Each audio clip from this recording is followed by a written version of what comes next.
सारा के गिर जाई रे काहे देख रहे ना भाई जहिया से हमार शादी भइल बा आज तक ले हम आपते बात नहीं सुन ले हमेशा बीच बीच में जब न तब ते हमरा मुंह पर थप्पड़ चला देता मतलब थप्पड़ लाइक बोले पर तारा मुंह पर थप्पड़ ना चली हाय बताओ जी सब को मरद चल गेले ठंडी में बाहर कमाए धमाए आ तू खा तारा औरे खा तारा परे पा देता देख अबे ना चल हां त केंग नहीं चल अब हम जंगा चाहता नहीं वही ना होई लेकिन तोर बात हम आज करना तू जे तोरिया चोबो उतरिया ना होई हम जगह चाहे वो तोरिया हो का चाहता रे हम ही चाहता हैं जो हम रखा रखोल ना रखेबो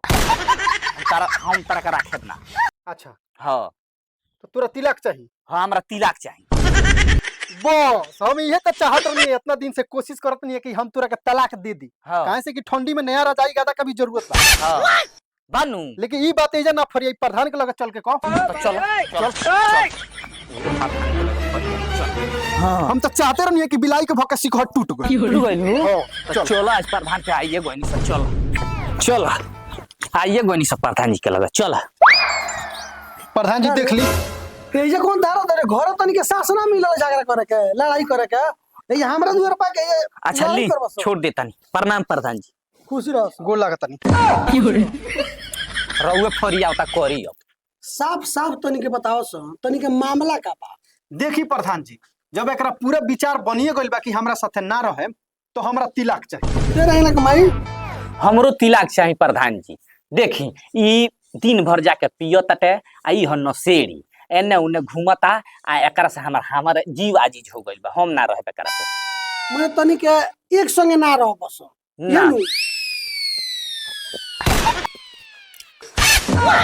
देख लो नी प्रधान जी रउआ सामने कहत नु बा हाय जे तिलक चाही आ रउआ सामने आंख मार दलो सामने के बताई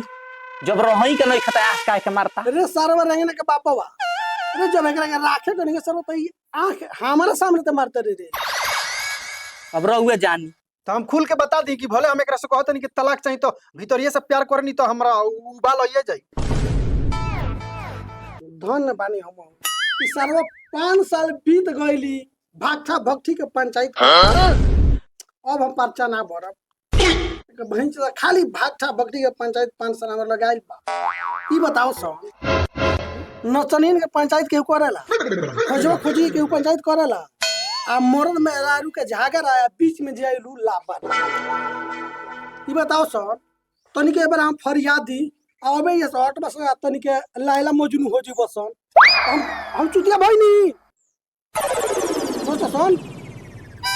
चल ना भाई ना फरियो तनी के जागर हमरा बस के नहीं के भाग चल हमनी के विधायक जी लगे चलल लाई चल लेकिन हमरा तोरा अब तलाक होइए के रह